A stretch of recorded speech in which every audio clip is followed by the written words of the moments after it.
கடலூர் மாவட்டத்தில் திருமணமான 9 நாளில் கணவரை புதுமண பெண் படுகொலை செய்த சம்பவம் பொதுமக்களை அதிர்ச்சியில் புரிய வைத்திருக்கிறது. அந்த பெண்ணுக்கு 18 வயது பூர்த்தியாகாததால் சிறுவர் கூர்நோக்கு இல்லத்தில் கடலூர் மாவட்டம் பன்ருட்டியை அடுத்த திருவதிகை பகுதியைச் சேர்ந்தவர் ரமேஷ். சிற்பக் கலைஞரான இவருக்கும் மணக்குப்பம் பகுதியைச் சேர்ந்த பெண்ணுக்கும் கடந்த 2ஆம் தேதி திருமணம் நடைபெற்றது. திருமணமாகி 9வது நாளான நேற்று முன்தினம் புது மாப்பிள்ளை ரமேஷ் தலையில் பலத்த காயத்துடன் சடலமாக மீட்கப்பட்டார்.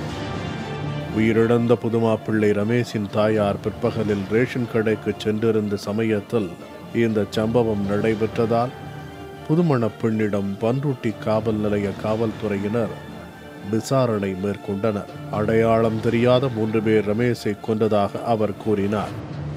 ஆனால் அவர் மீது சந்தேகமடைந்த காவல்துறையினர் விசாரணையை தீவிரப்படுத்தியதில் கொலை செய்ததை புதுமண பெண் ஒப்புக்கொண்டார்.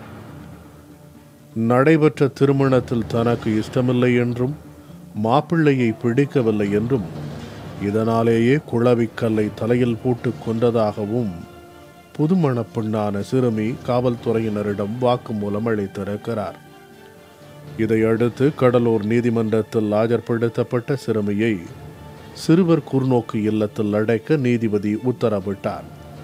புதிய தலைமுறைக்காக கடலூர் செய்தியாளர் ஸ்ரீதர்.